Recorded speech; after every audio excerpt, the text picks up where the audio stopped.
Welcome to She Trusts Herself, the podcast for women who are learning to trust themselves, honour their inner voice, and choose themselves without guilt.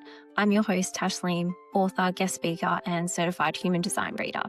Together, we'll explore overcoming self-doubt, building deep self-trust, personal growth, and stepping into the next version of yourself with confidence. Welcome back to another episode. Today, I want to talk to you about something that so many women carry shame around, and that is indecision. And whether it's indecision because they don't feel comfortable making a decision, or they've just got extreme decision fatigue where you just make too many decisions in a day and you've had enough. I have been there with decision fatigue and also outsourcing every decision that I make because I don't feel capable or confident to make a decision without speaking to other people. It wasn't until personal development that I started to rebuild that confidence. So if you're constantly second guessing yourself, if even small decisions feel really heavy to make, or if you replay conversations in your head, wondering whether you chose the right decision based on all of the variables that you thought of,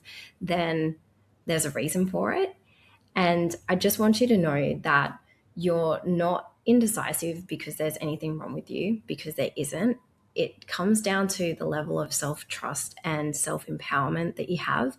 And for many of us growing up to a differing degree, we were told to think of others, to treat them how we expected to be treated, and to consider everyone else when making a decision. So over time, that became a learned skill and inbuilt behavior. And it's really hard as an adult to change that. And I'm not saying that it's impossible, because that's what I want to talk about during this episode. But there's a reason why. And it's not because there's anything wrong with you. It's a learned behavior. You learned probably growing up that it was safer not to choose. It was safer to let other people tell you what you should do and how you should spend your time, money, energy, whatever it may be. Because even though you're the one that would need to live with the consequences of whatever decision was made, you thought that outsourcing the decision or letting others choose for you made you more agreeable. You were perceived as being calm and not difficult and easygoing. And it then flows into adult life. Those patterns that helped you survive during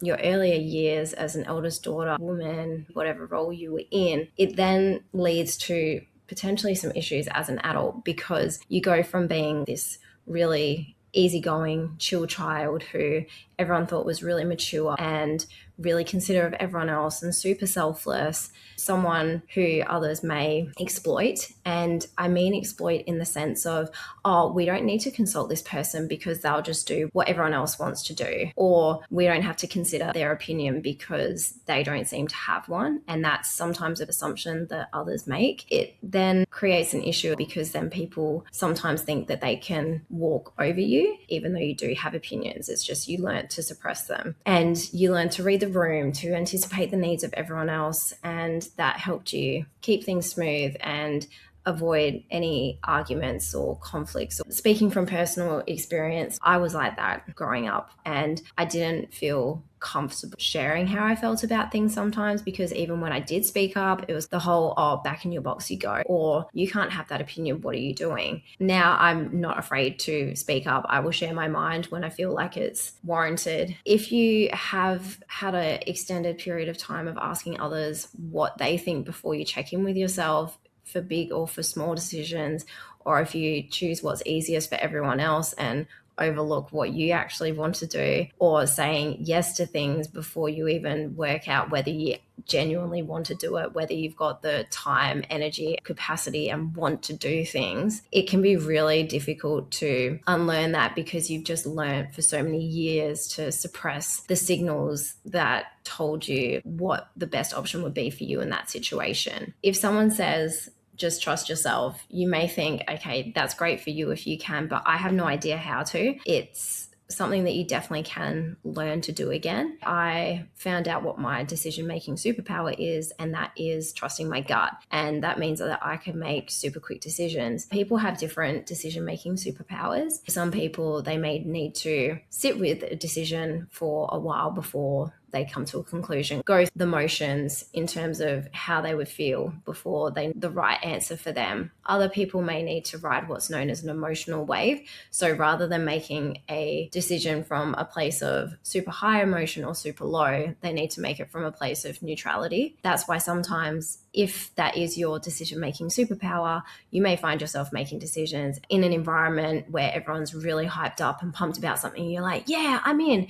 And then you wake up the next morning and go, oh my gosh, why did I say yes to this? Like, it's not something that I want to do. And it's just because you've reached that place of neutrality and realized that the decision that you made isn't actually the one that you want. You made it from a really high point. And it's the same if you're feeling really low. You may not be able to see things as clearly to make the decision that's optimal for you. You may need someone to be a sounding board for you, to speak it out and just hear yourself think and know what the right decision is for you and talk it out. And you go, oh, now I know what I want to do. Thanks so much. And they stand there and go, but I didn't do anything. But in your mind, they've done everything because they've just let you voice your opinion without any judgment, and you could talk it out. So there's all of these different decision-making superpowers. And once you figure out what yours is, it gives you that framework to start figuring out, this is what I need to pay attention to when I'm making decisions, big and small. Through that, you can start building that self-awareness and that connection to yourself again and rebuild self-trust in the process. That's something that I've been doing over the past few years, and now I can make decisions with ease, and I can tell when I've made a decision out of obligation and conditioning. And I know that because I tend to feel frustrated, angry, or resentful because I made the decision that's better for everyone else rather than the one that would be best for me. There are times where I acknowledge that I'm making that decision and I go, okay, I may not really want to do this, but I've done like the cost benefit analysis of it.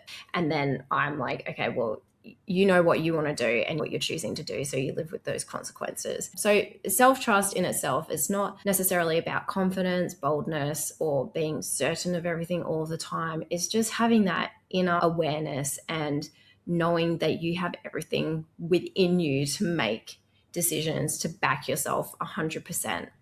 And when you can do that, especially with the decision-making superpower, then it starts to get a little bit easier, and you start to buck the automated habits that you have in terms of outsourcing your decisions to everyone else, or defaulting to, what does everyone else think about this? And you don't even go, what do I actually want? When I think about it, how many years I spent doing that, because I was being the people pleaser, the good girl, the one that was just very agreeable. And I realized that that's how I was losing parts of myself. Having your own opinion and doing what's right for you doesn't make you a bad person or unagreeable. It makes you human, and you deserve to spend your time, money, energy as often as you can on the things that light you up. And there'll be a huge shift when you start to make decisions from that different place, not one of learned behavior, but one where you can really pay attention to what you want to do. You just show up to things better because you've got an appreciation of, yeah, I actually genuinely want to be here. I don't have one foot in the door. I'm not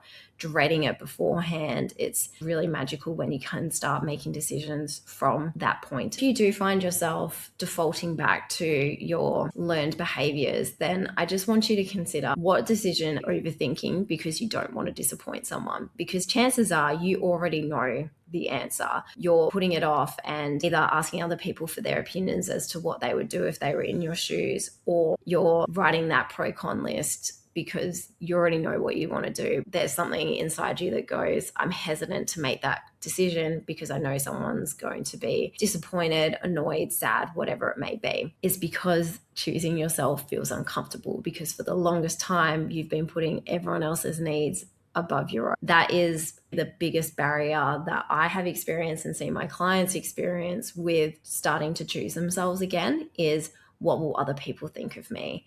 I want you to think about how you perceive other people in terms of the decisions that they make for themselves. I know that all of us will probably have a little bit of judgment on how other people spend their time, money, energy, etc. But for the most part, we don't care. We're not as heavily invested as what we think other people are. Sometimes that's a trick that our brain likes to play on us, where we go, oh, everyone's watching our every move, and we're going to have to explain everything in complete detail to others as to how we came to this decision. But most of the time, people are the main character in their own lives. And yes, they care about you, but it's not to the degree that you think that they do. If you can remove your ego out of it for a moment, then you'll realize most people aren't going to care that I've made the decision that I have. And those that do, 9 times out of 10, they're the ones that benefited the most from you not having boundaries or choosing everyone else or being the selfless, people-pleasing version of yourself. Once you start to accept that, then it also becomes easier, because you can go, I'm actually now in my era of choosing myself and putting myself first, because I deserve to. I've spent so much of my life dedicated to being of service to other people, and for me to be performing at my best, to show up as I want to, and to be living and loving and enjoying my life, I need to start putting myself first. And that's not selfish. That's just doing what's right for you. And you deserve to do that. The next time that you find yourself overthinking something, I want you to go, okay, let's put that aside for a moment. What do I want to do? And just trust that decision. You can also see how the person that you think is going to be upset, disappointed, what their response is. And 9 times out of 10, they're probably not even going to say anything. So you're just coming up with these scenarios in your head that keeps you from saying what you want to. And it could also be something that has happened years ago, where you did choose yourself and someone went, back in your box you go. Like, you can't make that decision. You need to think of other people. You're being so selfish. And sometimes it plays on that fear. What I would love for you to do is to play with this. And you can do that by starting with a very small decision. Think of something that you outsource and you may not even be aware of it. Maybe it's sending through a photo of a couple of different outfits to a group chat and saying, hey, what should I wear today?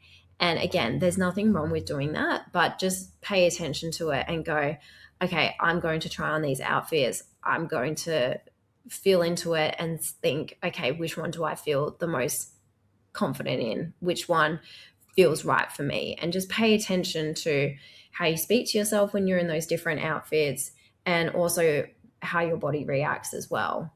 Play around with that and know that whatever decision you make will be the right one for you, and just back yourself. Don't second guess it. Don't overthink it. That's how you can start to rebuild that self-trust bit by bit, day by day.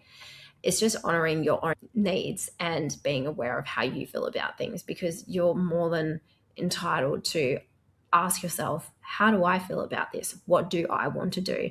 Your default question shouldn't be, what do others expect me to do? Or what would others do in this situation? Because they're not in that situation. You are, and you deserve to honor that need first. And of course, if you're still really unsure, then you can ask other people for their opinion, use them as a soundboard. Just know that you've got everything within you to make that decision. If you want to know what your decision-making superpower is and take it to the next level, then I would love for you to book a one-on-one human design reading with me. And in that call, we will go through what your decision-making superpower is, and I'll give you some tips and tricks to help you implement it into your life and experiment with it straight away, because knowledge without action is just wasted, and I don't want that for you. And that's a wrap on another episode. If this one resonated with you, I'd love for you to subscribe to the podcast so you don't miss any future conversations, and share it with someone else who's learning to trust herself again. You can connect with me on Instagram, Tash, where I share more about self-trust, personal growth, and human design. If you'd like to go deeper, you can explore my books and offerings, all designed to support you as you build self-trust and step into the next version of yourself with confidence. Until next time, please remember that you are not too much or too little. You're just you. Keep choosing yourself.